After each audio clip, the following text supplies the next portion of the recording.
Bonjour, je vois que le live. Alors, je vais juste être sûre que ça fonctionne sur ma page.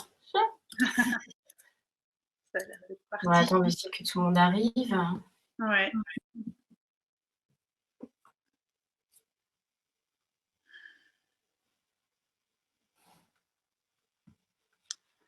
On vérifie.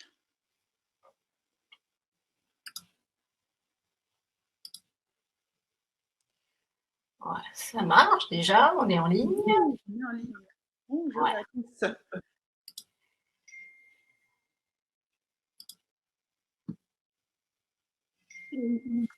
Voilà, Ça marche. ça marche. Donc, bonjour à tous. Bonjour. Avec Stéphanie, on avait très envie de partager nos vécus personnels, c'est-à-dire comment on s'est rendu compte de nos spécificités. Oui. Donc là, ce sera le premier live d'une série de 3. Je vais remettre le son parce que je ne t'entends pas. De partager nos vécus personnels. Ah, il y a un décalage. Alors, je vais faire attention parce que sinon, je vais avoir un double son. Donc, ce sera le premier live d'une série de 3, comme je disais. Donc, le premier, là, c'est comment on a découvert nos spécificités. Donc, on va chacune vous expliquer un petit peu nos expériences et nos vécus par rapport à ça.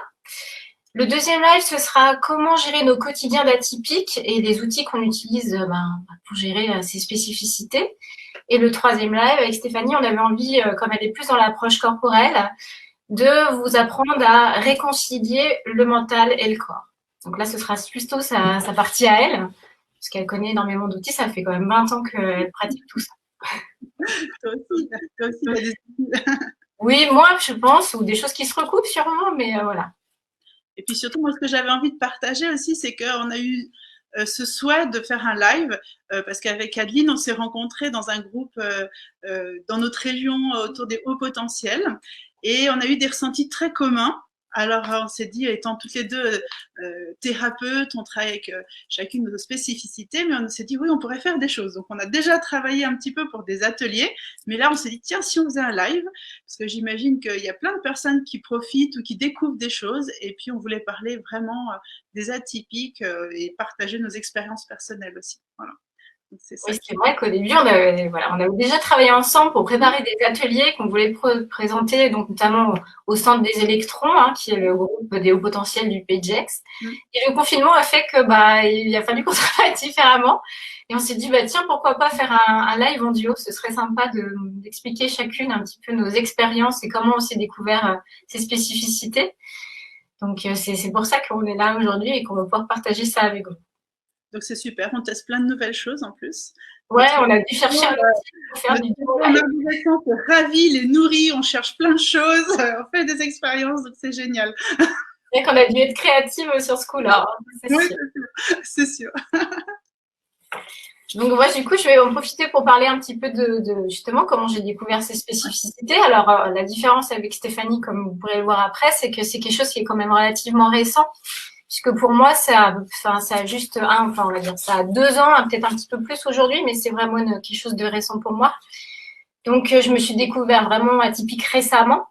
Même si depuis l'enfance, j'avais quand même bien compris que j'étais pas tout à fait dans le moule, entre guillemets, surtout par rapport à mon hypersensibilité, puisque dans la famille, je suis la grande hypersensible.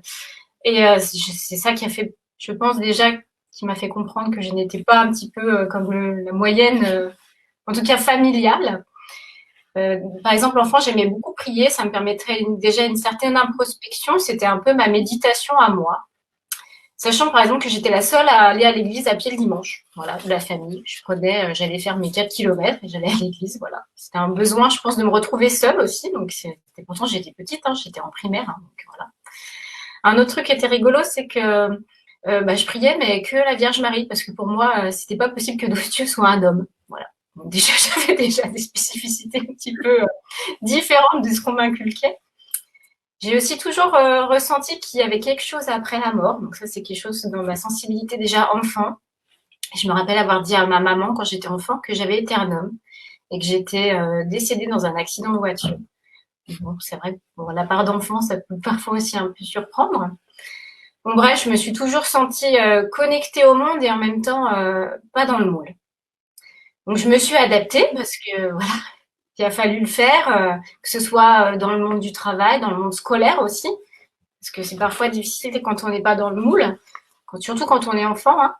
Donc, je me suis adaptée. J'étais pas une très bonne élève. J'étais une élève moyenne, plutôt assez sage, plutôt calme en tout cas. Dans le monde du travail, par contre, j'ai souvent changé de poste parce que généralement, au bout de 3 ans, j'avais fait ce que je considérais le tour et j'avais besoin en fait de nouveaux challenges. Donc, c'est dans le monde du travail où parfois ça a été un petit peu plus compliqué pour moi, notamment au niveau des rythmes, parce qu'une fois que j'avais pigé le truc, je pouvais aller très très vite. Et moi qui ai travaillé en équipe pendant des années, ça pouvait être un petit peu compliqué. Donc voilà. Et suite à ce monde du travail, justement, parce que je travaillais en hospitalier pendant plusieurs années, où là, il y avait des vraies valeurs, parce qu'on est dans le patient, on est dans l'autre. Donc c'était vraiment des valeurs qui étaient importantes pour moi, où j'ai pu m'épanouir. Et puis, comme c'est très difficile de faire carrière dans les hospices civils à Lyon, parce que c'est le public, j'ai choisi d'aller faire carrière, parce que j'étais assez carriériste il y a quelques années, dans le privé. Et je me suis retrouvée en fait dans un grand laboratoire américain où il y avait plus de valeurs en fait entre guillemets et les valeurs étaient très très très loin des miennes puisque il y a beaucoup d'argent, c'est des milieux pharmaceutiques. Et en fait je me suis perdue à ce moment-là. Et donc j'ai fait un burn-out professionnel. Et suite à ce burn-out, donc l'assurance de mon entreprise m'a envoyé quelqu'un qui était une psychologue. Et au bout, je sais pas, peut-être de 2-3 entretiens, c'est elle qui m'a dit, mais je pense que vous êtes au potentiel. Alors déjà, je lui ai ri au nez. Ma première réaction, ça a vraiment été le déni. Dire, mais c'est n'importe quoi, c'est la grande mode. Tout le monde voit des hauts potentiels partout. Et moi, je ne me sens pas du tout concernée. Et elle m'a dit, je vous conseille d'aller voir la psy qui vous suit. Parce que comme j'avais fait justement ce burn-out, j'ai été suivie en EMDR par une autre psychologue. Donc, je laisse passer une petite semaine. J'en parle à la psy qui me suit en EMDR. Et là, elle me dit, en fait, je voulais vous en parler, mais pas tout de suite. Donc là, ça a été un vrai choc pour moi, en fait. Déjà, parce que je savais pas du tout quoi faire de cette information-là. C'est bien, mais j'en fais quoi? Donc, j'ai laissé déjà digérer un petit peu tout ça. Ensuite, je me suis tournée vers certaines de mes amies qui m'ont dit, c'est maintenant que tu t'en rends compte. Donc, vive les autres, hein. ouais, ça, je pense que ça a été aussi quelque chose de difficile en me disant, personne m'a rien dit. Donc, voilà. Donc, il y a eu ça. Et alors j'ai regardé plein de choses. J'ai commencé par regarder des blogs, des vidéos sur YouTube, parce qu'en fait, ce que je cherchais, c'était quelque chose qui allait pouvoir me démontrer que j'étais pas concernée. Je cherchais, voilà, toujours dans le déni. Ouais, je voulais vraiment qu'on me prouve que c'est. Enfin, je voulais prouver, non, vous vous êtes trompé en fait. Je ne suis pas du tout atypique. Voilà, je sais que je suis un petit peu bizarre, mais je ne veux pas qu'on me colle cette étiquette. Je pense que j'avais vraiment du mal avec le fait d'être étiquetée. Puis ce mot HP, en gros, ça me plaisait pas. Pour moi, c'était quelque chose de très intellectuel et j'ai pas la prétention d'avoir un QI énorme. C'est souvent la difficulté avec les hauts potentiels, c'est que le HP est connoté plutôt intellectuel et on ne prend pas en compte l'ensemble Voilà. Voilà. Et ça, c'est vraiment quelque chose qui me dérangeait en fait, qu'on soit juste catalogué sur une histoire de quotient intellectuel, d'une intelligence entre guillemets, et ça me plaisait pas du tout. En plus, je m'y reconnaissais pas, vraiment pas. Et donc une fois que j'avais vu des blogs, tout ça, bon, le problème c'est qu'à chaque fois, ça me confortait plutôt dans l'idée qu'elles avaient raison. Donc ça, c'était moins drôle. Puis j'ai dit, bon, alors de toute façon, ces blogs, tout ça, je vais aller regarder des livres faits par des professionnels. Et donc, je suis montée à la bibliothèque à Gex. Et j'ai eu la chance d'y croiser Christophe. Qui, en plus, du coup, c'est comme quoi rien n'arrive par hasard. Christophe, c'est la personne qui, dans notre région, a créé le groupe Électron Libre, en fait. Avec j'ai perdu son prénom. Florence. C'est ça. Avec Florence. C'est ça. Donc, grâce à Christophe, j'ai eu les premières lectures. Donc, le premier que j'ai lu, que je dis pas bêtise, c'est Trop intelligent pour être heureux. Je mettrai bien sûr ensuite les liens des différentes lectures. Celui-là, je l'ai emprunté à la bibliothèque, c'est un livre que je ne possède pas, mais c'est le premier que j'ai lu. Bon, il était très porté psy quand même, mais très intéressant. Okay. Et puis, au fur et à mesure, avec les électrons, tout ça, les partages, j'ai trouvé celui-là, que peut-être vous connaissez, qui s'appelle Je pense trop. Beaucoup l'ont lu. Je le conseille souvent pour les gens qui sont un peu dans le déni. Je pense mieux aussi. Ouais, je pense mieux là. Je pense trop, je l'ai pris à la bibliothèque, ça c'est je pense mieux. Okay. Voilà, donc j'ai lu d'abord Je pense trop de Christophe Petit-Colin. J'ai acheté le Je pense mieux. Et celui-là, je l'ai trouvé, il dédramatisait un peu la situation pour moi. Dans le sens où je trouvais qu'il avait un petit peu plus des notes humoristiques. Il avait un certain attachement pour les personnalités atypiques qu'elle rencontrait. Donc ça, c'est quelque chose qui m'a beaucoup plu et qui m'a un peu soulagée de cette étiquette. Même si j'ai encore du mal à la porter quelque part. Parce que je trouve que ça peut être un peu présomptueux de dire je suis HP, atypique.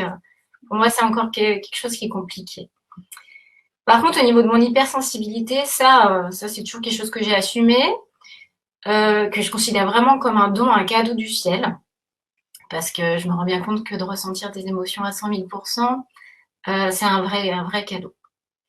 J'ai découvert il n'y a pas très longtemps un auteur qui s'appelle Saverio Tomasella. Alors voilà, je vous le conseille. Super. J'aime beaucoup ce qu'il fait, dans le sens où ce qu'il fait, c'est plus sous une forme romancée. Donc pour moi, c'est aussi sympa. Disons que pareil, ça dédramatise un petit peu ce côté de différence.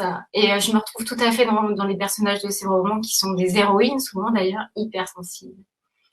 Donc voilà, ça c'est un petit peu les lectures que je vous partagerai ensuite. Et ben voilà, j'ai un petit peu fait le tour de mon expérience. Je ne sais pas si c'est au niveau du timing rapide, mais je crois que j'ai fait le tour. Je vais passer la parole à Stéphanie. C'est important, je trouve c'est important qu'on partage parce que justement, quand on est une personne atypique, puis pour moi en tout cas, ma sensibilité est plutôt qu'on est tous différents de toute façon par nature, et je pense que chez les atypiques, c'est encore plus flagrant. Je te rejoins sur le fait, moi j'ai eu beaucoup de mal avec les notions d'étiquette. Voilà, donc j'ai essayé de trouver le mot qui me convenait le plus. Moi, je suis plus avec le terme douance qui me parle vraiment.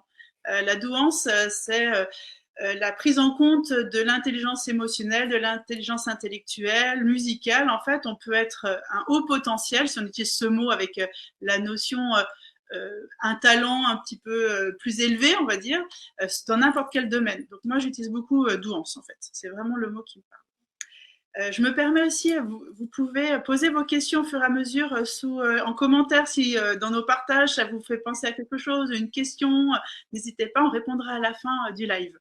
Voilà. Donc oui, moi, mon parcours, il est différent et unique du coup. Je dirais que jusqu'à l'âge, je sais pas, je dirais 15 ans, j'ai pas trop vu mes différences. Je suis une enfant unique, donc j'ai pas eu à me comparer aussi à d'autres personnes dans ma famille à part mes parents. Mes cousines et mes cousins peut-être, mais c'était moins flagrant.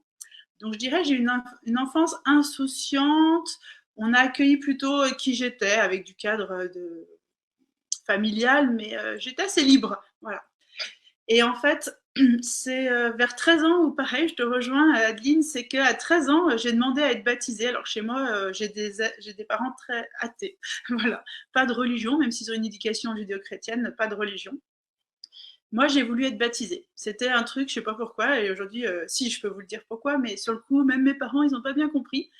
Ils ont pensé que comme j'étais en école privée, je reproduisais quelque chose que j'entendais dans le catéchisme, voilà.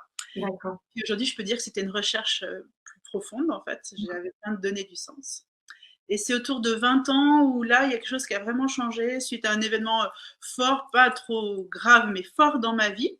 Je me suis dit entre ce qu'on m'a appris, ce que je ressens, les valeurs qui sont appliquées, comment tout était mélangé et je comprenais plus rien. Je me disais mais moi je suis pas bien là-dedans. Ce qu'on me dit je l'entends mais je le vois pas appliqué. Finalement si on fait pas comme on m'a dit ça va pas. Enfin voilà, tout un mélange comme ça de valeurs, d'applications, de voilà. Donc j'ai commencé un travail personnel, un cheminement personnel. Donc au départ c'était parce que je pensais que j'avais un problème. On m'a dit depuis l'âge de 13-14 ans que j'étais assez différente. J'ai vécu une adolescence plutôt sympa, mais très différente des autres. Je ne bois pas, je ne fume pas, et j'ai jamais eu envie. Et on me dit ah mais toi, gna gna. Voilà, donc quelque chose de très fort chez moi, des convictions très très fortes qui m'ont fait mettre un peu à côté. Voilà, un peu d'amis, j'avais peu d'amis, je cherchais pas à tout prix à être en lien avec les autres. Ça me parlait pas tout le temps les modes de fonctionnement des ados en fait. Voilà, c'est ça qui a été assez flagrant.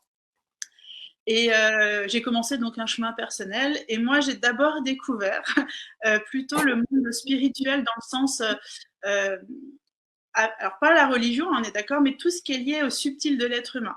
Donc les énergies, tout ce qui était lié aux anges, donc un peu ésotérique, l'écoute des émotions, hein, donc on reste dans le subtil, même si c'est concret, on était dans le subtil, les fleurs de Bach, c'était la première chose que j'ai fait, voilà, donc c'était vraiment tout le monde intérieur, qu'est-ce qui se passe en moi, qu'est-ce qui se passe dans ma tête, voilà, donc franchement, j'ai évolué à comprendre et surtout intuitivement à me libérer de choses que je me disais, voilà, mais ça, c'est pas à moi. Je sais pas pourquoi je fais ça, c'est pas à moi. Donc, ma soif, elle était de me libérer de certaines chaînes intérieures que j'avais l'impression d'avoir. Voilà. Et puis, là où ça a vraiment mis du lien, je dirais scientifique, pour sortir des énergies. Alors, moi, je suis très sensible aux énergies, je capte plein de choses. Je me suis intéressée aux anges, j'ai perdu le mot. Tout ce qui est aussi, ça me vient pas. Je m'y suis intéressée. Tu m'avais parlé de tout ce qui était déesse, tout ça, égyptienne. Enfin, tous ces mondes subtils qu'on va chercher, les messages inconscients, toutes ces parties-là. Il y en a un qui a zappé. Vous voyez, mon cerveau, il n'est pas d'accord. Et du coup, c'est plutôt, il y a maintenant 8 ans, vraiment, où j'ai mis une partie plus scientifique pour mes enfants. En fait, quand j'ai eu ma fille, je me suis dit, voilà, moi, ça fait déjà 15 ans que je travaille sur moi, j'ai compris des choses, il y a des choses très fortes qui vibrent en moi, et ça, c'est ce qui m'a guidée jusqu'à maintenant. Mais comment je vais transmettre ça à mes enfants? Comment je vais faire pour que mes enfants puissent être eux-mêmes libres et que je puisse développer leurs compétences dans leur singularité sans chercher qu'ils soient au potentiel ou pas. Hein. C'était pas ça la recherche pour moi, c'était plutôt leur personnalité, pas les enfermer. Parce que moi, je me suis sentie très enfermée à l'école, du coup. Parce qu'à l'école, on m'a dit que j'étais incompétente, que je m'en sortirais jamais, parce que je suis kinesthésique. Donc, ça veut dire que moi, j'apprends avec mes petites mains. Si je ne sais pas apprendre par cœur, je ne sais pas faire ça, je suis créative, c'est par le fait de faire que j'apprends vraiment. Si on me dit tu dois apprendre ça par cœur, ça ne rentre pas, mon cerveau il ne marche pas. Il faut pratiquer, d'accord. Voilà. Moi, c'est beaucoup de pratique, et puis créatif, et puis de connexion, d'envie, de désir, de plaisir. Je suis une artiste, finalement, on peut le comparer à ça. C'est vraiment la partie artiste qui fonctionne d'abord chez moi, qui m'emmène au concret, hein, parce que j'ai une vie très concrète avec beaucoup de choses, ça ne m'empêche pas de créer, mais c'est d'abord par cette sensibilité et les sens que ça marche pour moi. Si ça n'a pas de sens, si dans ma vie les choses n'ont pas de sens, vous ne me faites pas faire quoi que ce soit. Voilà. Et à l'école, ça m'a créé beaucoup de problèmes, en fait. Et je me suis sentie bête très longtemps. Bah oui, c'était le mot. Moi, je me suis sentie bête parce qu'on me l'a dit. Voilà. D'accord, oui, parce qu'on te l'a dit en fait. Ouais, d'accord. On m'a dit oui, elle est bête, elle ne s'en sortira pas, elle ne fait pas d'efforts, gna gna gna. C'est terrible. J'ai eu la chance que mes parents n'avaient pas d'attente envers moi particulière, et quand j'ai choisi d'être coiffeuse, on m'a dit ok. Et quand je suis rentrée à l'école de coiffure, ma mère, elle n'a même rien compris. J'avais des super bonnes notes, tout se faisait facilement. En fait, il y a quelque chose qui a été plus adapté à moi, en fait, à ma façon de vivre les choses. À l'apprentissage aussi, parce que finalement, ça reste dans la j'apprends en faisant. Tout à fait, tout à fait. Et du coup, c'est quand j'ai eu ma fille que là, je me suis posé ces questions. Et ma première découverte, ça a été Maria Montessori. Quand j'ai lu les livres de Maria Montessori, je me suis dit, bon là là, j'aurais bien aimé être dans une école Montessori. J'aurais eu moins de séances de thérapie pour me dire que je suis normale. Enfin, normale, que je suis bien. J'ai trouvé ça génial. J'ai lu ses premiers livres. Je ne suis pas allée dans toute la méthode, mais je suis allée dans les premiers livres. L'enfant, par exemple, où elle parle du développement de l'enfant. Et là, j'ai fait des liens avec plein de choses. Plein de choses. Et au fur et à mesure que j'ai voulu accompagner ma fille, j'ai découvert du coup les hauts potentiels, l'hypersensibilité. Et là, hypersensibilité, je me suis dit, ah bah ça c'est moi. Et moi, je ne savais pas bien mon hypersensibilité. En fait, dans ma famille, pour moi, c'était un problème. J'avais un problème. J'ai beaucoup travaillé en me disant j'ai un problème d'être hypersensible, en fait, de sentir tout. Je ne comprenais pas parce que je ressens aussi des choses lointaines, voilà, et que j'ai gardé que pour moi. Vous voyez, j'ai même du mal à le dire parce que même dans mes accompagnements de thérapeute, c'est très rare que j'utilise les parties subtiles, ésotériques. Tout ce que j'ai ressenti naturellement, j'avais des messages, j'ai pu travailler sur mon histoire d'âme, sur plein de choses en même temps, mais que j'ai gardé beaucoup pour moi, que petit à petit je m'autorise à offrir aux autres, parce que c'était un truc bizarre quand même, au-delà des croyances sociales. Moi-même, il y avait quelque chose où je me disais c'est bizarre. parce que du coup, mes parents qui étaient athées m'ont pas aussi nourri cette spiritualité. J'ai pas eu du tout d'informations là-dessus, donc je me suis débrouillée. Voilà. Donc du coup, voilà, et c'est vraiment avec ma fille, et j'ai évolué avec ça, j'ai découvert tout ça, je me rappelle de la première vidéo, enfin interview que j'ai entendue du docteur Revol, qui est un spécialiste lyonnais, il accompagne beaucoup d'enfants atypiques, 10 au potentiel. Et il avait répondu à une interview pour une chaîne suisse. Et en fait, il y a quelque chose qui a vibré. C'est-à-dire, j'écoute pendant que j'épluchais mes patates. Hein. Donc, clairement, j'étais en train de faire la cuisine et j'écoutais cette interview où il y avait des personnes qui témoignaient de leurs différences, de leurs spécificités. Et du coup, j'ai entendu un homme qui dit, moi, quand je me retrouve à table avec les autres, je sais déjà comment ça va terminer. Je m'ennuie. Et là, je me dis, ah ouais, moi aussi. Et puis quand j'ai entendu le docteur Revol, en fait, il y a quelque chose qui a lâché puisque j'ai pleuré toutes les larmes de mon corps. Toutes les larmes de mon corps. Ça a duré une demi-heure. J'ai appelé mon ami d'enfance en ça y est, j'ai trouvé. Voilà. Il y avait après une joie incroyable. Et petit à petit, ben, au fur et à mesure, j'ai lu des livres, mais moi, je me suis pas testée parce que, en fait, dans mon chemin un peu ésotérique, j'ai découvert les enfants indigos. Et aujourd'hui, pour moi, les enfants indigos et les enfants avec une douance, ou les êtres avec une douance, c'est les deux parts de la même chose. Il y a la partie spirituelle et puis la partie scientifique. Et en fait, c'est comme ça que je dis, mais ça me ressemble tellement dans mon hypersensibilité, dans l'enfant indigo, l'enfant cristal maintenant. Hein, c'est ça. Je me retrouve beaucoup. Et ça m'a suffi pour valider. J'ai pas eu besoin de test. Et surtout, moi, je veux pas d'étiquette parce que je crois qu'on est des êtres justement complets, un cerveau gauche, un cerveau droit. Il faut savoir tout utiliser, autant la partie rationnelle que la partie subtile. Donc, je ne cherche pas à savoir si j'ai un QI plus élevé ou pas, ça ne m'intéresse pas. J'en ai pas besoin dans ma vie au quotidien, moi, en tout cas. Et surtout, je me suis trouvée maintenant sur ce chemin et j'adore mon hypersensibilité. J'ai appris à l'aimer, à dire que c'était un cadeau. Je le partage avec les autres, d'où le live aussi. Voilà. Donc, voilà un peu mon chemin, moi, qui est différent du tien, mais qui chemine, qui aussi m'a permis de me découvrir. Et du coup, aujourd'hui, je suis thérapeute parce que aussi, j'en suis sûre, c'est la partie artiste en moi, créative, cette sensibilité qui m'a amenée à vouloir prendre soin des autres. Moi, je pleurais quand je voyais les personnes mendier quand j'étais petite. C'est encore le cas quand je suis en tant qu'adulte. Hein. C'est encore quelque chose qui est très difficile pour moi. C'est ça. Quand les gens dans la rue mendier, c'est compliqué. Et en fait, je ne sais pas toi, Adeline, mais moi, en fait, ma sensation aujourd'hui, après une vingtaine d'années sur ce chemin-là, parce que moi, ça fait bien 20 ans maintenant, même 23, moi, ce que je me rends compte, c'est qu'aujourd'hui, c'était une recherche de compréhension finalement. J'ai pas eu tellement, alors j'ai eu à accueillir des blessures en tant que personne dans mon histoire au niveau karmique, hein, parce que voilà, pour moi il y a plein de plans. Mais aujourd'hui, je me rends compte, c'était finalement me connaître. On vient quand même de générations où on en parlait très peu des enfants atypiques. C'était plutôt des enfants à problème avant. Et moi, toutes mes lectures, elles m'ont pas appris entre guillemets quelque chose, mais elles m'ont juste permis de révéler en moi ce qui était déjà là. Voilà. En moi, elle m'a permis de comprendre surtout donc ma propre histoire, ma propre perception de moi-même, mais aussi ça m'a aidé au niveau de mon histoire familiale, tout simplement parce que mon père est plus là aujourd'hui, mais en apprenant que j'étais hypersensible, que je faisais partie des gens qui ont de la douance, je me suis rendu compte en fait le mal-être que ça pouvait générer chez les gens qui n'avaient pas justement accepté ou qui n'avaient pas cherché à travailler là-dessus. Et je me suis rendu compte que donc, mon papa, à 15 ans, était bachelier. C'était un homme vraiment qui était très intelligent, qui était aussi très créatif.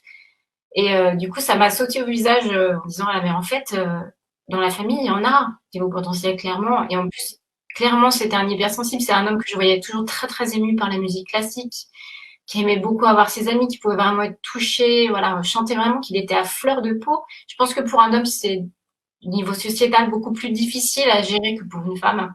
Je pense que ça a été compliqué pour lui et je pense qu'il avait fait ce chemin aussi à travers des lectures, etc. Ça aurait peut-être été plus facile. Ouais. Donc, je suis contente, en tout cas, moi, d'être sur ce chemin-là. Et bon, j'ai un enfant aussi qui a un garçon et qui est hypersensible. Et j'essaie aussi de l'aider à accepter que, bon, parfois, le regard des autres dans la société, c'est compliqué quand on est hypersensible, en tout cas. Je l'ai expérimenté il y a quelques jours. Hein. Donc, je suis tombée sur une émission à la télé où il y avait des animaux. Donc, c'est une vétérinaire. Et elle a dû piquer le chat d'une dame. Et moi, j'ai pleuré pendant 15 minutes dans la télé. Je pouvais plus m'arrêter. La détresse, elle m'a sauté au visage. C'est comme ça. Et j'ai eu le droit à t'es une tapette. Voilà. C'est c'est des copines qui me disent ça. Bah, de toute façon, toi, t'es une tapette. Bah ouais, moi, je suis une tapette, peut-être, ouais. Et je veux dire, sociétalement, Bah oui, c'est dur. ça passe vraiment comme une fragilité.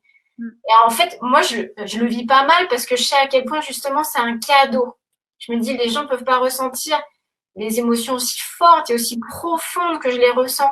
Alors, de l'extérieur, je peux comprendre que ça puisse passer pour de la faiblesse, mais je sais très bien au fond de moi aujourd'hui que ça ne l'est pas. C'est juste une capacité à transcender, à ressentir, et de la même façon que si ça vous arrivait à vous. Alors, bien sûr, faut les gérer, les émotions qui viennent avec. Donc, moi, aujourd'hui, je les gère avec les fleurs de bac, et Dieu sait qu'elles sont aujourd'hui dans mon quotidien, hein, parce que justement, toutes ces émotions, ben, faut les accompagner, et c'est pas rien.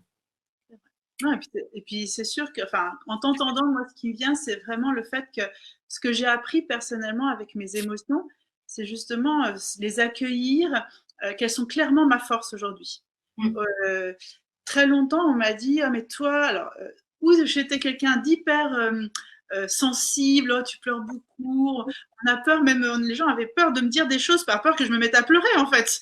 Voilà. Donc, Ils j'ai une tiennent par l'épaule avant de te dire émotion. quelque chose, quoi. Voilà, donc là, mais tu vas pleurer, j'ose pas te dire, mais bon, c'est pas grave que je pleure, hein. Je me rappelle ma maman avec toute sa bienveillance, parce que vraiment, elle est pleine de bienveillance, me disait, ah, mais rends-toi pas malade quand je pleurais, ne te rends pas malade. Et combien de fois ça m'a énervé, mais je me rends pas malade, je pleure, c'est tout, il y a quelque chose qui se passe en moi. Mais j'avais pas toute l'explication avant.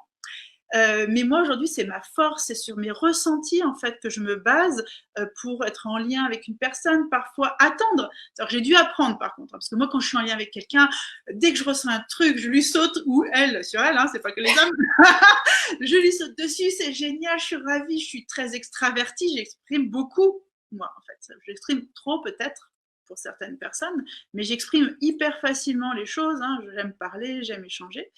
Donc j'ai appris par contre à accueillir que si l'autre ne réagissait pas comme moi, c'était pas moi le problème, parce que j'ai très longtemps cru que c'était moi qui faisais mal. Du coup, ah bah je suis pas adaptée, je sais pas me tenir.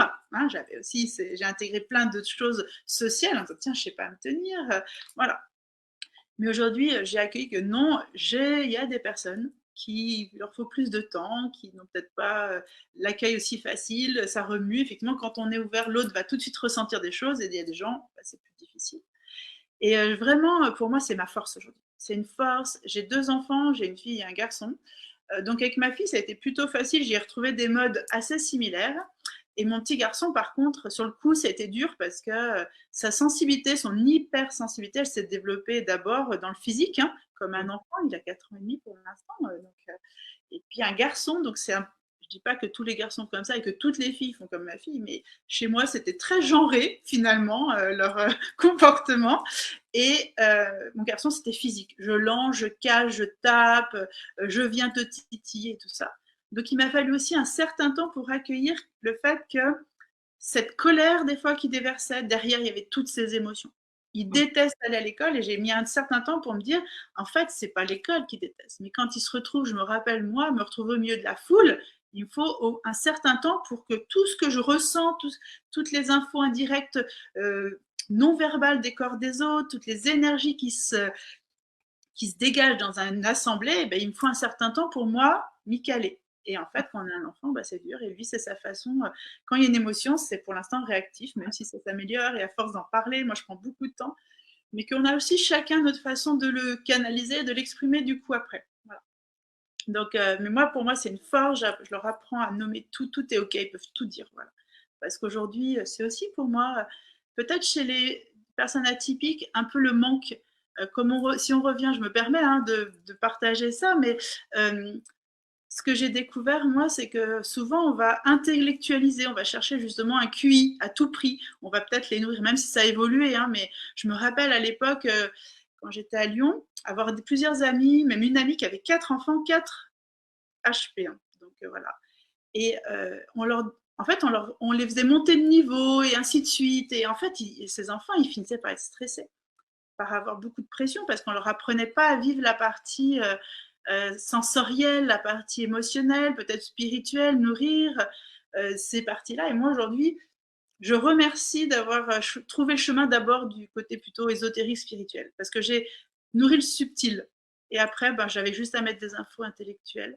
Et du coup, pour les enfants, j'essaye aussi beaucoup, parce que je trouve que c'est ce qui manque parfois euh, pour les hauts potentiels, les atypiques. Enfin, voilà. On met le mot qui est juste pour nous, mais on a besoin de nourrir ça, clairement.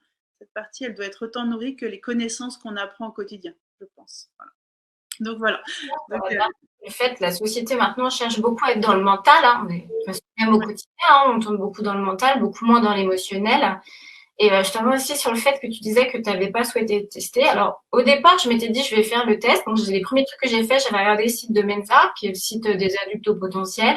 Il y avait un test en ligne. Alors, j'avais fait ça à l'arrache, dans mon lit, sur l'iPad, vraiment truc pas préparé. De toute façon, je sentais bien qu'au fond de moi, j'y mettais pas du cœur. Dans le sens où, en fait, je m'auto-sabordais déjà. Et je me suis dit, bon, en fait, tu veux pas, tu cherches de toute façon à te prouver que tu ne fais pas partie des gens outwards. Donc, à quoi ça te sert finalement? Parce que de toute façon, tu s'aborderais parce que tu veux pas avoir cette étiquette.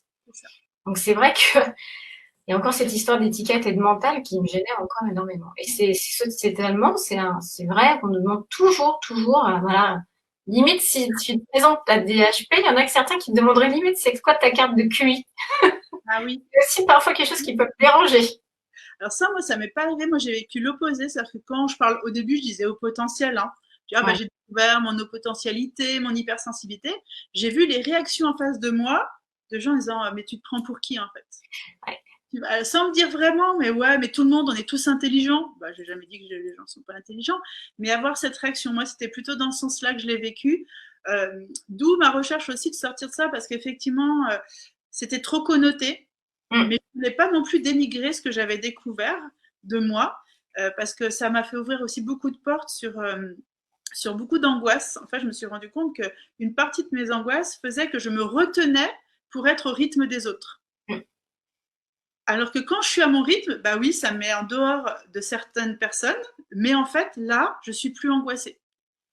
Moi, j'ai découvert les natures multiples, qui est une approche avec un test où là, on va découvrir nos différentes intelligences qu'on connaît. Là, il y a déjà 7 intelligences, mais il y a aussi des intelligences naturelles.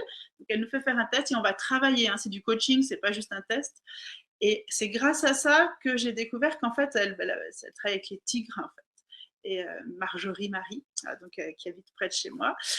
Et en fait, ça m'a fait rendre compte que je n'utilisais pas toutes mes compétences. Je me sclérosais. Voilà, ça c'est cette partie-là, là avec telle personne, je suis comme ça, ou là, faut pas que j'aille trop loin. Non, je m'étais suradaptée. Donc c'est la richesse de notre cerveau, de pouvoir s'adapter, d'analyser le système et tout ça. Mais du coup, c'était pour le bien-être des autres, mais pas le mien. Et maintenant que je suis à mon rythme, oui, bien sûr, je surprends plein de gens, mais je n'ai plus d'angoisse en fait. Je suis à fond et mon cerveau, il fonctionne pour que j'évolue, j'avance, je crée ce que j'ai envie. Et ça, c'est important. Moi, je l'ai vécu comme ça. Là-dessus, dans le sens où quand je travaillais dans un monde médical, donc qui est quand même avec des procédures très carrées, on doit tous faire pareil dans tous les pays, etc. Voilà. Donc, quelque chose de très, très rigide. Ça ne me permettait pas, en fait, d'ouvrir mes ailes, entre guillemets, d'être dans ce cadre-là. Et le fait maintenant d'être indépendante, ça me permet justement de travailler sur tous ces plans-là, que ce soit de la créativité, des choses que je ne me serais pas autorisée. Je me rends compte à quel point, dans ce cas-là, j'arrive vraiment à m'ouvrir et à m'éclater. Et on m'avait fait la remarque quand je travaillais en me disant, quand on t'a laissé carte libre, t'as fait tout super bien. Mais quand on te met dans un cadre, c'est compliqué. Donc ça prouve à quel point aussi j'avais besoin de me laisser une certaine liberté. Si on me met dans un cadre trop rigide, je sais que pour moi, en tout cas aujourd'hui, je me rends vraiment compte, ça ne fonctionne pas. Moi, je suis réactive. Hein. Dans un cadre rigide, en plus, j'ai une histoire avec un papa très structuré, donc j'ai vu peut-être un peu trop l'extrême sur des points, mais si on me met un cadre, en fait, j'étouffe. Maintenant, je le ressens.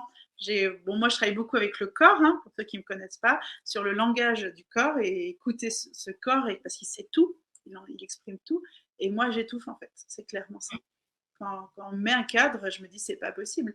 Et en fait, depuis 2 ans, je suis avec mes enfants, seule. Et les gens me disent souvent, mais comment tu fais pour faire tout ça? Mais il m'a fallu un certain temps pour me rendre compte que mon rythme n'était pas normal. Parce que quand je regardais les autres, je me disais, mais tout le monde fait comme moi. Tu vois? J'avais cette sensation que tout le monde a des enfants, un travail. Mais c'était aussi, les gens me disaient, mais comment tu fais pour produire, pour créer autant de choses sur plein de plans et tout. Il m'a fallu un certain temps pour dire, ah oui, tu vas vite, mais en fait, c'est tellement normal. Et ça, c'est aussi, tu vois, en disant ça, ça me fait penser, c'est tellement normal mon rythme que je vois pas ce qu'il y a de différent. Mais en même temps, aujourd'hui, ça aussi, c'était un travail de dire, moi, je suis tellement dans mon normal au quotidien que je me rends pas compte que les autres sont pas comme ça aussi. Moi, en fait, j'ai dû travailler, me dire, bah, en fait, tout le monde fonctionne pas comme ça. J'ai dû m'adapter, comprendre qu'il y avait des gens qui n'avaient pas mon rythme du tout, alors que c'était positif ou pas pour certains. Mais en fait, parce que le regard des autres, je me disais, mais c'est normal ce que je fais. Et même dans ma thérapie, des fois, je me disais, mais pourquoi je partagerais ça avec les gens? Tu vois, sur les réseaux, je vois plein de personnes partager. Pourquoi je ferais ça, moi? Finalement, il y a plein de gens qui parlent de ça. Et puis les gens, de toute façon, c'est la vie normale.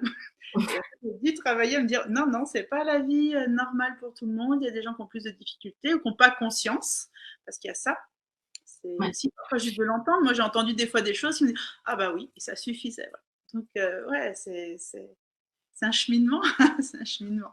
Entendre le message peut faire la différence. Et d'avoir différentes approches, c'est vrai que c'est intéressant aussi. Oui, ben, je crois que c'est la richesse. Enfin, moi, j'adore partager, j'adore la différence des gens. Je m'en fiche de ce qu'ils font dans leur vie, en fait. Tu vois, le truc que tu fais dans la vie, je m'en fiche. Mais j'adore connaître le fond. Quand les gens partagent pas, tu vois, quand je pose la question, est-ce que tu vas bien? Et qu'on me dit, ça va. Mais encore, vas-y, dis ça. J'ai besoin que tu mettes des mots parce que moi je ressens plein de choses et je trouve ça tellement intéressant. On s'enrichit, on s'entraide, savoir.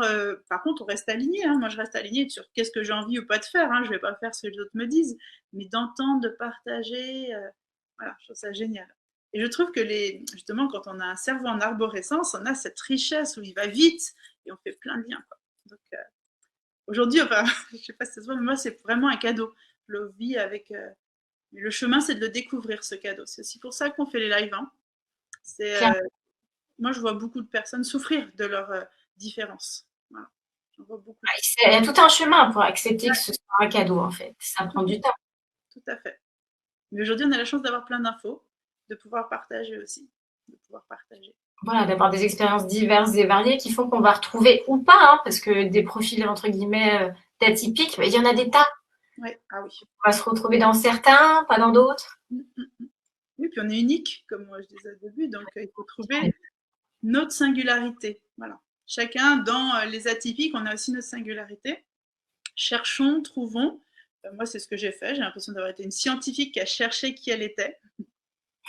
Et vraiment, moi, ce qui me motive, c'est que parfois, je vois justement de la souffrance en accompagnement. J'ai pas mal de haut potentiel, du coup. Et je vois là où ça emmène, comme tu disais très bien par rapport à ton papa, quand on ne sait pas, là, ça emmène. Moi, j'ai des personnes qui pensent être dépressifs, en fait. Alors que quand je les écoute, je dis, mais vous avez tout. En fait, elles font presque les séances pour moi parce qu'elles ont les infos, mais comme une part d'elles pense pas que c'est une qualité, pense que c'est un problème, et ben elles le vivent. Elles ont été traitées pour dépression, enfin plein de choses. Hein. Et vraiment, on se dit, mais mince, mince quoi. Alors que non, non, il y a de la richesse et puis c'est même très naturel, hein, les émotions. Ça fait partie. Ouais, parce que c'est vrai que vraiment, c'est pas accueilli de façon bienveillante. Je pense toujours qu'il y a vraiment au niveau de la société, c'est compliqué. Hein. Ouais. Et je pense vraiment que ça peut faire des troubles profonds, et comme tu dis, de la dépression, des addictions aussi. Tout à fait. Échapper de ce quotidien qui parfois peut être dur à gérer. Hein. Je veux dire, voilà, on a toutes les deux des outils différents pour gérer nos quotidiens avec ça. Et si tu n'as rien, je pense que tu peux vite être démuni. Ah oui, ben, tu as tout à fait raison. Moi, aujourd'hui, tout ce que j'offre aux gens en accompagnement, dont je parle même avec mes amis et tout ça, je le pratique pour moi. De toute façon, au départ, c'était une pratique pour moi. Je suis devenue accompagnante psychocorporelle parce que je les utilisais et que j'adore faire ça et que j'avais envie de le partager avec les autres pour que les autres se sentent bien. Mais moi, je le fais pour moi, c'est mon quotidien. Je me rends compte, par exemple, la méditation, il y a la vague où on a beaucoup parlé de méditation. J'étais comme tout le monde, je me dis, tiens, je vais mettre la méditation. Puis en fait, en observant ce qu'était la méditation, je me dis, mais en fait, je le fais déjà. Parce que comme j'ai déjà une discipline d'écouter ce qui se passe en moi, je peux aller plus loin. Mais en fait, j'ai déjà des rythmes où je prends du temps pour me ressourcer. Je sais que j'ai besoin de solitude, j'ai besoin de silence et d'écouter ce qui se passe dans mon corps. Donc voilà, j'étais déjà là-dedans. Et je pense je me rappelle une interview de Petit Colin, qui justement un podcast où elle dit mais en fait les enfants avec une douance, elle n'est pas spécialisée dans le côté spirituel, mais ils ont clairement une conscience de la vie beaucoup plus grande. Donc moi c'est par ce chemin-là que j'ai commencé et c'est sûr, c'est que on va chercher plus loin naturellement. Notre cerveau, il veut toutes les informations et pas que le rationnel. Il veut sentir, il veut être dans son corps. On a vraiment besoin de ça. Et je pense que c'est très important d'aller sentir. On peut penser au côté animal, hein, la base, mais c'est pas l'animalité, c'est nos sens, c'est notre fonctionnement naturel en fait. Nos sens, on en a besoin pour avancer et pour faire des choses au quotidien. Voilà. Ouais. Et au contraire, ils peuvent se nourrir, ils ont toutes les réponses là aussi, moi je trouve.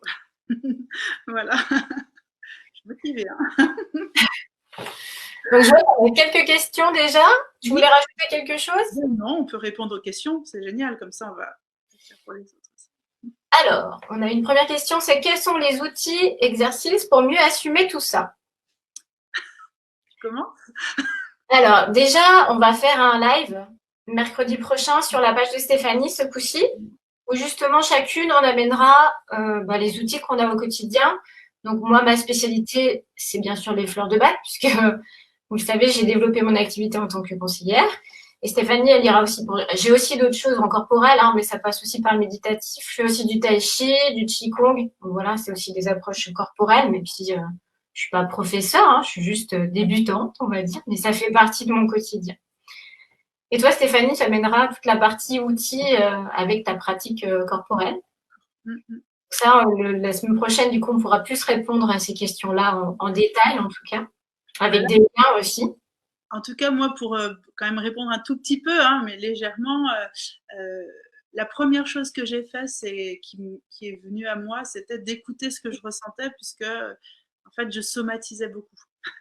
Je somatisais pour moi et pour les autres. C'est-à-dire que si en face de moi, j'avais quelqu'un qui a mal à la tête, je finissais par avoir mal à la tête avec la personne. Donc en fait, c'est vraiment mon corps qui m'a parlé en premier. Vraiment mon corps. Donc, d'où mon métier maintenant. Mais du coup, j'ai pris le temps, j'ai découvert avec les fleurs de bac. Et aujourd'hui, c'est ça. C'est que j'écoute ce que je ressens. Je vais là où par exemple, s'il y a un livre qui vient ou qui m'interpelle, qui va venir répondre à un besoin, je vais le lire. Je prends beaucoup de temps. J'ai aussi beaucoup ralenti la notion du temps. Dans le sens, j'ai sorti de ma vie le stress. Je ne fais plus rien vite. Voilà. Ça, je crois que c'est une des choses que j'ai mis très vite en place. J'ai senti que c'était un besoin. Je ne me bourre pas mes agendas, parce que de toute façon, moi, je vais les bourrer toute seule avec plein d'idées. Mais je fais très attention à avoir un rythme serein, où je me sens bien, où j'ai pas à courir, où il n'y a pas une surcharge en plus de mes émotions dans le rythme physique. Voilà. Donc ça, je peux te dire que c'est une pratique déjà à réfléchir et qui peut aider au quotidien à pas en mettre de plus en plus, parce que notre cerveau, de toute façon, lui, il emmagasine tout en grande quantité. Donc, plus on lui en met, plus on emmagasine, mais après, il y a un risque de stress ou de choses comme ça. Une surcharge. Voilà, voilà. Donc moi, c'est écoute de ce que je ressens au quotidien. Vraiment, c'est ça ma pratique. Voilà. Alors ensuite, on a une autre question. Comment rester dans la société lorsqu'on n'en accepte pas les codes et les valeurs? Question de Delphine. Vas-y, c'est moi qui réponds à celle-ci. Vas-y, je t'y reviendrai aussi, vas-y. Alors, comment vivre dans la société? Ben, on vit déjà dans la société, Delphine. Moi, je vais le dire comme ça pour commencer. C'est pas du tout. Mais c'est justement, plus on va apprendre à se connaître, je le vois comme ça. Parce que pour moi, il y avait plein de choses où j'étais en réticence. Mais plus on apprend à se connaître, plus on va pas vivre contre quelque chose, mais on va vivre avec. Comment je m'aligne? Est-ce que moi je le vis comme ça ou je le vis pas comme ça? Quels sont mes choix? On revient à soi en fait. Donc j'ai pas une sensation de contre ou pour. J'ai une sensation plutôt comment je me positionne, comment je choisis. Bah voilà, je sais pas, j'ai pas d'exemple là tout de suite, mais quelqu'un me parle de quelque chose. Ah oui, la vie c'est comme ça, comme ça, comme ça, comme ça. Il faut faire comme ci, et tu dois faire comme ça.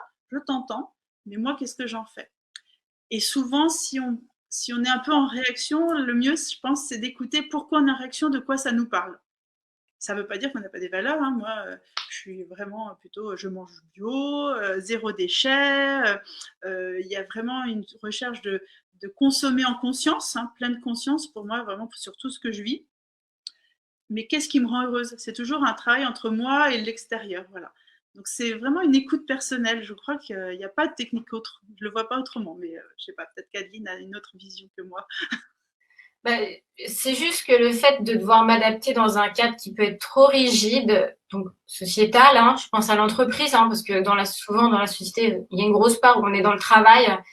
Moi, j'ai été malheureuse parce que déjà, quand les valeurs sont pas les miennes, je suis abattue. J'ai l'impression de me perdre, de vendre entre guillemets mon âme. Et quoi qu'il en soit, je me suis adaptée. Je l'ai fait tout au long de ma vie, hein. Je me suis toujours adaptée à toutes les situations, mais finalement, ça me rendait pas heureuse. Donc maintenant, ce qui me permet de rester dans notre société aujourd'hui et de m'y sentir bien, simplement, c'est de rester alignée, en accord avec ce que je suis, avec ce que je ressens et avec mes valeurs profondes. Alors bien sûr, comme tu dis, Stéphanie, hein, souvent on te donne des conseils, on te dit ci, on te dit ça. Alors j'entends aussi ce qu'on me dit, mais ce qui compte, c'est comment ça va ressentir, ce que je vais ressentir au fond de moi. Parce que je crois que au fond, on a toujours la réponse. La petite voix intérieure, elle sait ce qui est bon pour nous ou pas. Et la voix pour chacun, elle est différente. Donc voilà, juste restez bien aligné avec ce que vous ressentez, ce que vous vivez. Je pense que c'est vraiment ça qui va faire la différence et ce qui fera que vous vous sentirez mieux dans cette société qui parfois est compliquée pour nous, clairement. Oui, puis écoutez, en fait, quand je t'entends, il y a aussi écouter ses limites. Parce que Aussi. parfois, dans s'adapter, pour moi, alors je reconnais, s'adapter, c'est quelque chose que je connais que dans le fait de réduire qui je suis pour que les autres se sentent bien. Mais clairement, moi, ça fait 27 ans que je suis indépendante. Donc, j'ai travaillé très peu pour une entreprise, en plus en salon de coiffure, donc on est quand même dans des mondes un peu artistiques où c'est encore différent que de grosses structures, voilà. Et moi, aujourd'hui, je suis indépendante et je ne pourrais plus jamais travailler pour quelqu'un. Parce que là, c'est ça ma liberté. Après, par rapport à qui je suis, comme dit Adeline, je reste alignée. Tiens, il y a tel événement, que ce soit professionnel, personnel. Comment j'élève mes enfants? Voilà. Qu'est-ce que j'ai envie de faire dans la cité? Rester aligné, écouter ce qui est juste pour nous. Et pas les contre non plus, ou être 100% pour, parce que c'est épuisant. Parce que c'est à nouveau une adaptation. Donc, autant s'écouter. Ça, c'est vrai que c'est important. Voilà. Est-ce qu'il y a une autre question?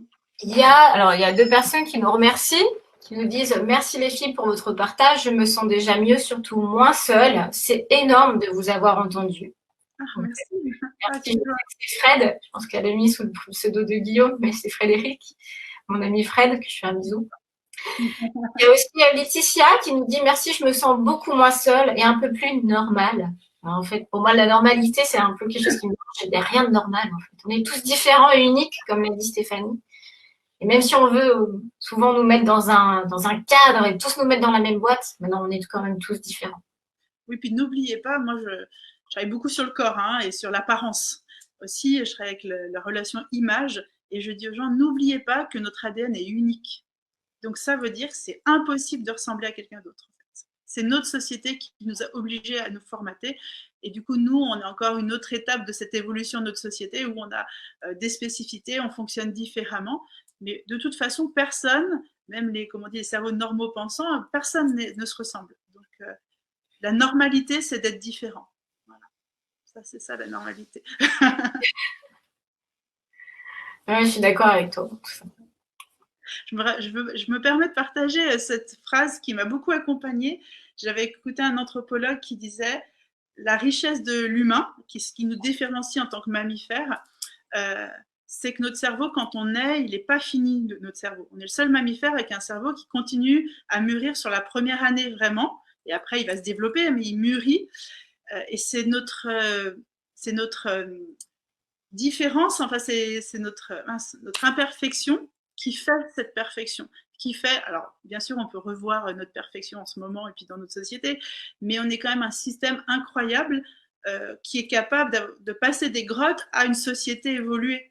Et ceux qui ont créé jusqu'à l'époque de l'industrialisation, il y avait peu d'études, on n'avait pas les gens n'étaient pas formés, n'avaient pas de connaissances, et pourtant on a créé des choses incroyables, le train, l'avion, il y a eu plein de choses. Donc on a une nature vraiment assez importante, et c'est cette ce cerveau-là qui est vraiment imparfait à la naissance, qui fait qu'avec le temps, il va se perfectionner, il peut s'adapter. Donc, pensez à ça. Je trouve ça, moi, ça m'a beaucoup aidé à me dire, waouh, en fait, c'est ça qui est génial. C'est nos erreurs, c'est l'imperfection qui fait qu'on peut créer des choses, en fait. Voilà. Moi, je vais revenir sur la partie un peu plus scientifique. Tu parlais que génétiquement, on était différents. Alors, par exemple, je vais prendre le cas des vrais jumeaux, qui sont génétiquement identiques. Ouais. En fait, dans l'ADN, il y a une partie qui s'exprime, qui va donner des protéines, et une partie qui ne s'exprime pas. Et pendant des années, on a pensé que c'était de l'ADN poubelle. Tout à fait. Et en fait, cet ADN poubelle n'est pas du tout. On s'en est rendu compte récemment, qu'en fait, c'était nos expériences et nos vécus qui modifiaient cette partie-là. Comme quoi, on était vraiment, même si génétiquement à la base, c'est identique, bah, finalement, avec ton expérience et ton vécu, tu l'es pas. Même génétiquement parlant. Je trouvais, ça m'avait interpellée à l'époque parce que, tu vois, on pensait que c'était de l'ADN vraiment qui servait à rien, mais c'est au moins 90% de l'ADN. C'est-à-dire qu'on n'exprime que 10%. Donc, c'était tout le reste, quoi. Et en fait, tout le reste-là, bah, c'était vraiment ce qui nous était propre et individuel. Super, on est bien complémentaires. Toujours. D'autres questions? Eh ben, écoute, non, pour l'instant, ça a l'air d'être tout. D'accord, ok. Donc, Et ben en fait, est-ce que du coup, toi, tu as partagé, moi, je partagerai en commentaire un petit peu toutes les infos que j'ai. C'est vrai qu'au niveau de la lecture, alors moi, j'ai écouté beaucoup de podcasts, beaucoup d'interviews. J'ai lu les livres de Maria Montessori. J'ai lu beaucoup de livres autour de des neurosciences aussi. Voilà. J'ai beaucoup aimé. Enfin, c'est vraiment avec les enfants au départ qui ont ouvert les portes de ma douance. Donc, mes livres viennent plutôt de là. Après, j'ai tous les livres sur les énergies aussi. Par exemple, moi, j'ai adoré La prophétie des Andes, qui, quel rapport avec la douance? Ben, dans La prophétie des Andes, en fait, on parle de toutes les capacités humaines, dans la partie spirituelle et énergétique. Moi, je ressentais beaucoup de choses quand j'étais jeune par rapport aux autres, et je ne savais pas quoi en faire. Et dans La prophétie des Andes, j'ai découvert le lien énergétique entre deux êtres humains. Voilà. Et en fait, quand je l'ai lu, même si c'est un livre initiatique, pour moi, c'était une évidence. Et je me suis basée sur ça dans toute ma vie pour dire, OK, bah là, je ressens ça, l'autre, il me donne ça. Alors, ça m'a fait évoluer. Donc, il y a Prophétie des Andes, on peut lire, qui est un domaine qui va ouvrir à la partie spirituelle énergétique de l'humain. Qu'est-ce que j'ai lu encore comme livre? J'ai lu le livre Douance, qui est d'un auteur canadien. Voilà, vraiment, est-ce que je l'ai là? Je crois pas que il est à mon espace de soins. J'ai lu aussi, j'ai lu un petit peu un livre du docteur Revol, mais de tête, j'ai plus le titre, il y en a plusieurs. Qu'est-ce que j'ai lu sur la douance aussi?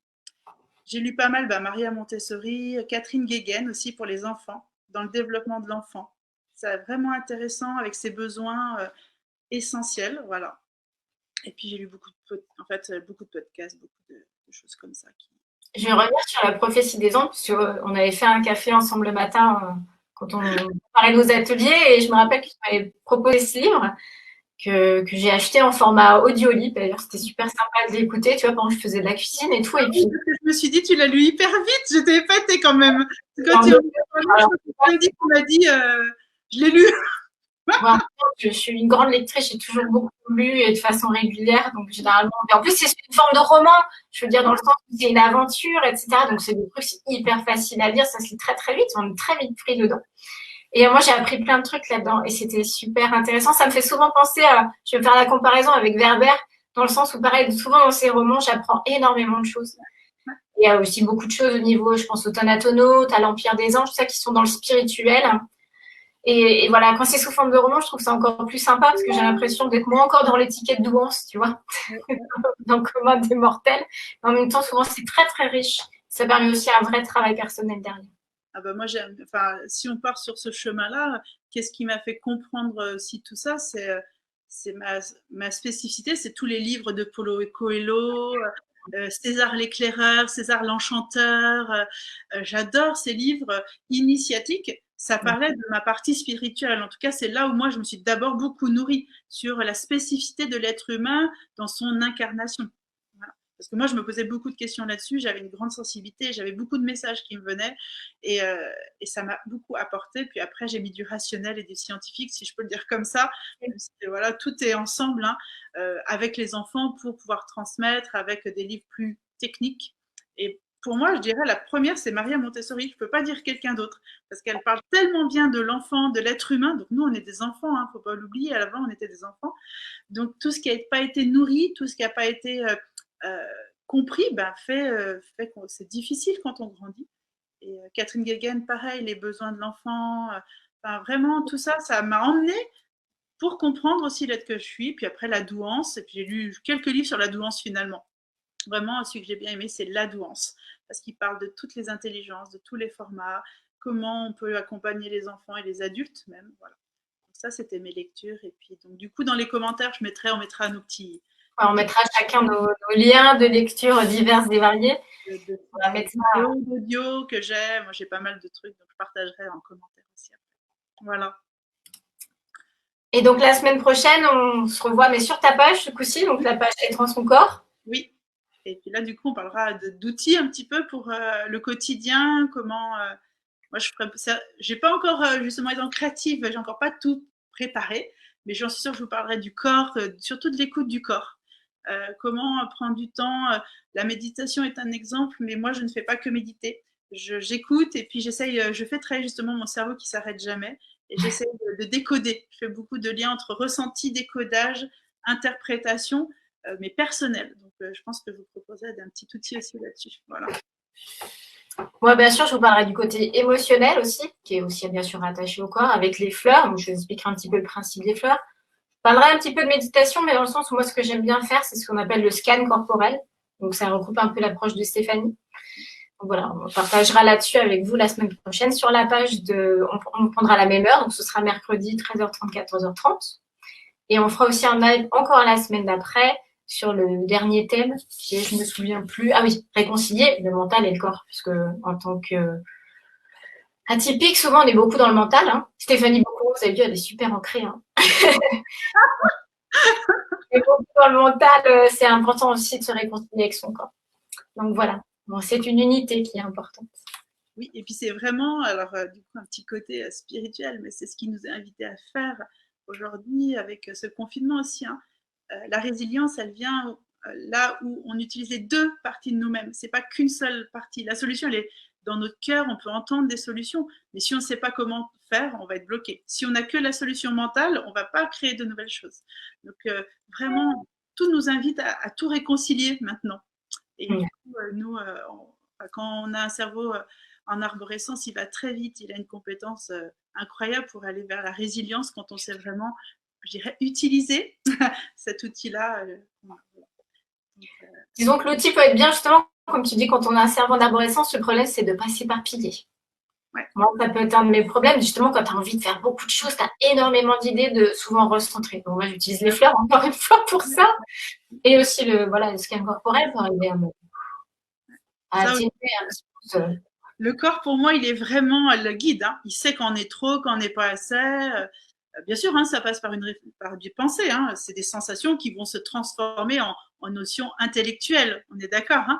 Ouais. Mais si on capte à notre corps, on écoute notre corps et on se laisse capter par notre environnement ce qui se passe, on n'a pas besoin de faire tourner le petit bateau et le petit moulin. On a juste à écouter. Et puis après, on va chercher dans le cerveau les solutions pour mettre en place, pour formater ce qu'on désire. Voilà. Donc ça, c'est sûr. Mais c'est un apprentissage, c'est un cheminement, et je pense que c'est le cheminement de plein de personnes de notre génération. Nos enfants, peut-être moins, puisqu'on va leur autoriser à écouter leur corps. C'est ce qu'avant on proposait aussi dans le monde spirituel, hein. C'était aussi d'être à l'écoute du corps, hein, d'être dans le côté plus intérieur. Voilà, qu'est-ce qui se passe dans les mondes plus subtils. Donc, ça rejoint un peu. Voilà, donc on partagera sur ça, tous ces outils-là pour vous sentir mieux au quotidien et à votre place dans cette société. Donc, on dit à tout le monde à la semaine prochaine. À tous, la semaine prochaine. Oui. Voilà. Si vous avez des questions, n'hésitez pas en commentaire, on pourra aussi sûrement y répondre la semaine prochaine. Donc, voilà. Merci d'avoir partagé, d'être là, et puis partagez autour de vous aussi ce live, il restera en replay sur la page d'Adeline et je la mettrai aussi sur ma page. Donc, comme ça, vous pouvez le revoir. Ouais, merci à vous tous pour vos participations, de nous avoir soutenus sur ce premier live, surtout moi, parce que c'est un exercice que je n'ai pas du tout l'habitude de faire et je ne vais vous pas vous mentir, là, je commence à arrêter de trembler. Les gens qui me connaissent et qui ont vu la vidéo, je pense, l'ont senti. Ceux qui me connaissent moins ne le verront peut-être pas. Mais, voilà, en tout cas, voilà. Pas senti du tout. Ça s'est pas senti, ouais, mais je sais. Mais crois-moi, hein. Crois-moi, les gens et tout, ça bouge dans tous les sens. Ouais, c'est le corps qui parle, tu sais, c'est comme ça. Je laisse faire. C'est normal, c'est bien. Quand c'est des nouvelles expériences, c'est normal. Ouais, voilà, il faut toujours une première fois. Donc, en tout cas, j'ai pris beaucoup de plaisir à partager tout ça avec vous, avec toi encore, Stéphanie. J'adore partager ces moments avec toi puisque nos approches sont certes différentes et complémentaires. C'est toujours très, très agréable pour moi de partager tout ça avec toi, d'avoir ton point de vue, ton expérience. C'est très enrichissant. Donc, merci aussi, bien sûr, à toi. Et puis, ben voilà, j'attends moi aussi avec impatience la semaine prochaine pour échanger avec toi encore et partager tout ça avec les gens qui nous regardent. Ben moi, je voulais te remercier aussi d'être sortie de ta zone de confort et puis de cette expérience avec moi. J'aime ton cadre, j'aime ta structure justement. Moi, je me sens parfois un petit peu avec des mots qui partent comme ça, un peu perdus dans tous les sens. J'aime ta structure et c'est une qualité aussi et j'aime nos échanges. Donc, je suis ravie de l'offrir aux autres aussi, nos réflexions, nos échanges qu'on a déjà eu plusieurs fois. Donc voilà, merci à toi, merci à tous et puis on se retrouve la semaine prochaine alors. Allez, à la semaine prochaine. Merci. Au revoir.